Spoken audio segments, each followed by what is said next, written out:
of the third party.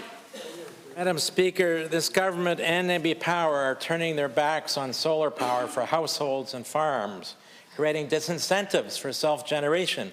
Meanwhile, in the new NB Power Action Plan, they're looking at ways of encouraging self-generation for large export-dependent industries.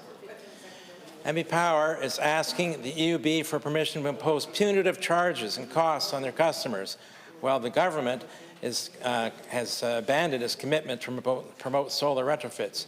Madam Speaker, these actions are going to kill our solar industry. I thought this government wanted growth. What analysis has the Minister of Economic Development and Small Business done on the impact these changes will have on our solar businesses, electricians, suppliers, manufacturers, and related small businesses? I recognize the Minister of Small Businesses and Economic Development. Thank you, Madam Speaker, and thank you, Member Opposite, for the question. Our government is committed to economic growth in this province. Of course, every small business will play a role in that. We continue to engage with solar businesses. I just 2 weeks ago had a conversation with a solar installer as to what the path forward is, and we continue to work with solar businesses in this province, as well as every single other small business, to better understand the path forward as we work towards 10% economic growth by 2030.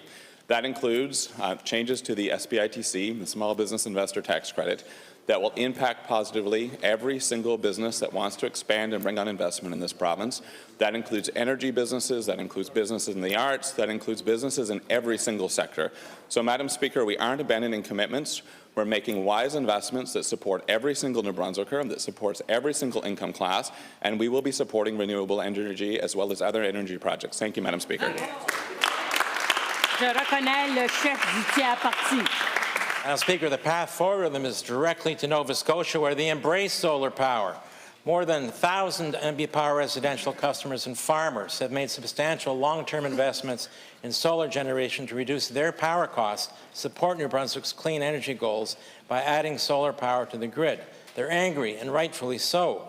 We're told we need more electricity. They're adding electricity to the grid. We're told NB Power needs to reduce its debt and increase power generation. These ratepayers are investing their own money in clean power generation and putting it on the grid. As the Minister of Finance and Energy assess the impact of NB Power's intention to reduce the value of net metering and impose punitive costs on solar producers, on the rate of solar adoption by homeowners and farmers, and on the growth of our local renewable energy businesses? I recognize the Minister responsible for Énergie Nouveau-Brunswick.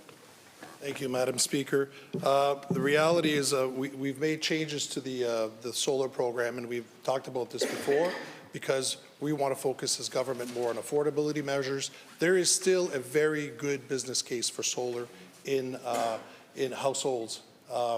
The price of these, the systems are coming down. There's still value in using it. There's still a very good value proposition, so the incentives aren't as necessary. Now, I'd like to address the point around Nova Scotia. Nova Scotia currently does about 100 kilowatts for farms. NB Power is actually looking at increasing it to 500 kilowatts and going up to 1,000 kilowatts. That's what they're looking at proposing. So much higher than Nova Scotia. So although there's changes to incentives and to the net metering, they can still get the benefits of the program at a much higher level than Nova Scotia. So I just wanted to clarify that point. I recognize the member for Arcadia, Butternut Valley.